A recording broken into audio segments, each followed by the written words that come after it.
રાજકોટ શહેરના રૈયા રોડ પર આવેલા આધાર કેન્દ્રમાં બોગસ ડોક્યુમેન્ટના આધારે નામ સહિતના સુધારા કરી દેવાતા રેકેટનો ક્રાઇમ બ્રાન્ચે પર્દાફાશ કર્યો છે। આ મામલે ક્રાઇમ બ્રાન્ચે દરોડા પાડી 6 શખ્સોને ઝડપી પાડી પૂછપરછનો ધમધમાટ શરૂ કર્યો છે।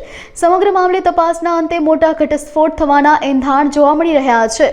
રાજકોટમાં રૈયા રોડ પર આવેલ આધાર કેન્દ્રમાં છે તે બોગસ ડોક્યુમેન્ટના આધારે નામ સહિતના સુધારા કરી દેવામાં આવતા હોવાનું સામે આવ્યું છે। શિવમ ઇન્ફોટેક નામની ઓફિસમાં છે તે બોગસ ડોક્યુમેન્ટના આધારે નામ સહિતના અનેક સુધારા કરી દેવામાં આવતા હતા। ક્રાઇમ બ્રાન્ચ દ્વારા દરોડા પાડી 6 શખ્સોની અટકાયત કરી પૂછપરછ હાથ ધરવામાં આવી છે। તપાસના અંતે સૌથી મોટા સમાચાર સામે આવે તેવા એંધાણ છે તે જોવા મળી રહ્યા છે।